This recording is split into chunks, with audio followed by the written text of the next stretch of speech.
On this historic day, let's bring in former White House Chief of Staff Mick Mulvaney. Mick, the big story is the Big Boy press conference taking place just hours after, and it was delayed 2 or 3 times, after that remarkable gaffe in which he confused Volodymyr Zelenskyy with Vladimir Putin. Mick Mulvaney, you've been behind the scenes in the Trump White House. What do you imagine the mood was like among the White House staff as they prepared him for that press conference after that incredible gaffe? Yeah, I mean, James, I got to think if they're rational, they're depressed because he's not doing well.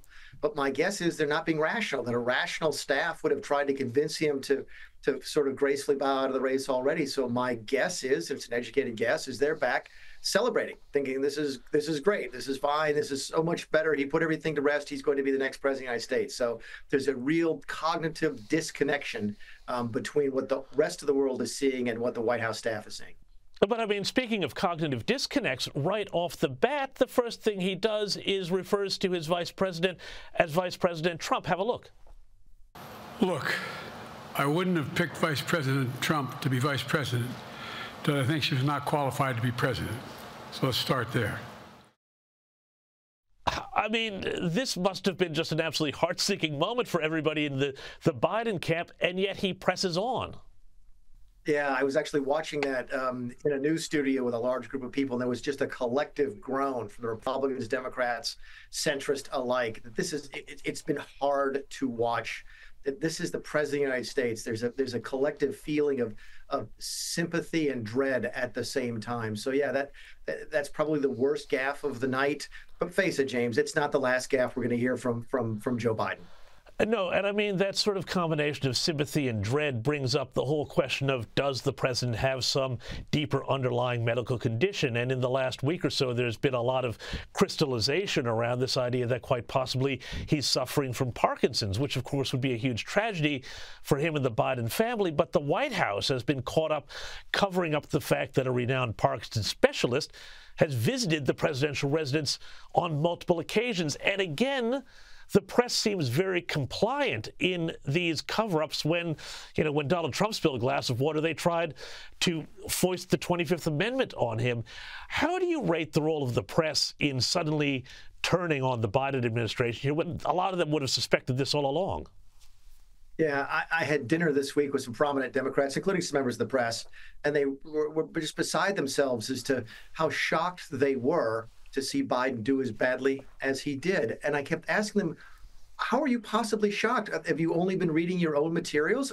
Every conservative in the country has been trying to raise this issue for more than 2 years. You and I have talked about the time that Joe Biden called on a dead person at a press conference. That was from November of 2022. So yeah.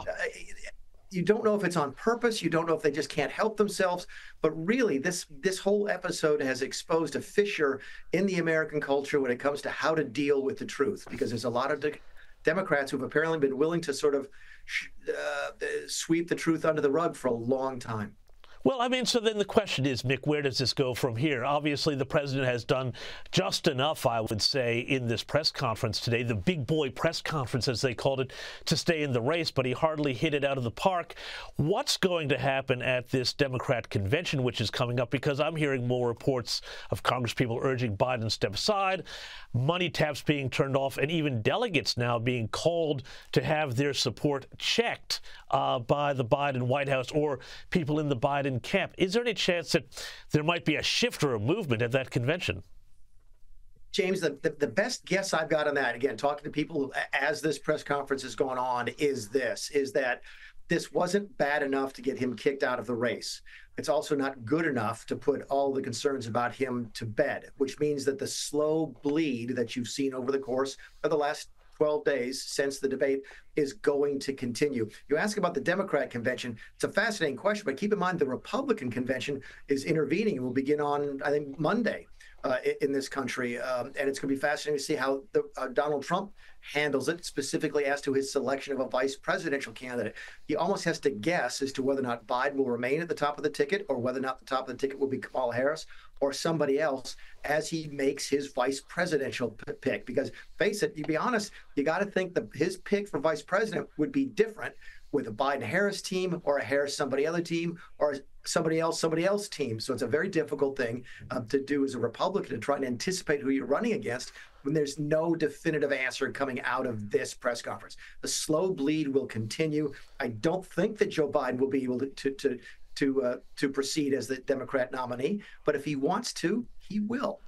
Well, this is the thing that I find really interesting, is that there's an awful lot of people who've studied and watched Joe Biden for years and years, decades even, because he's been around basically forever, who say that stubbornness is the thing that defines his presidency, his entire political life. And if he likes being president, he doesn't care what people think. Is this the ego now getting in the way of, well, potentially even the security of the free world?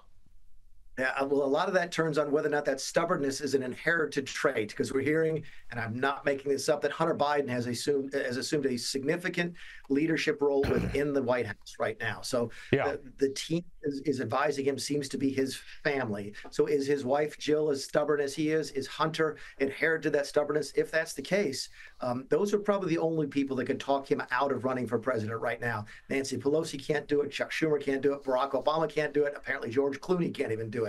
He's listening to his family. Be curious to see if that stubbornness goes beyond just him.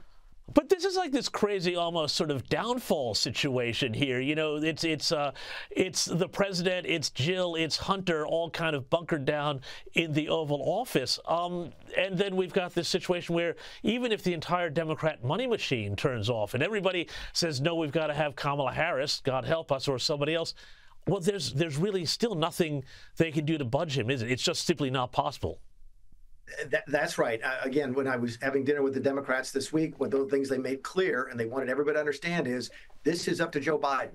He has the delegates necessary to become the Democrat nominee for president, period, end of story. That's not going to change unless he wants it to change. If he wants to be on that ballot in November and he's alive, he is going to be on that ballot. So this is all in his court.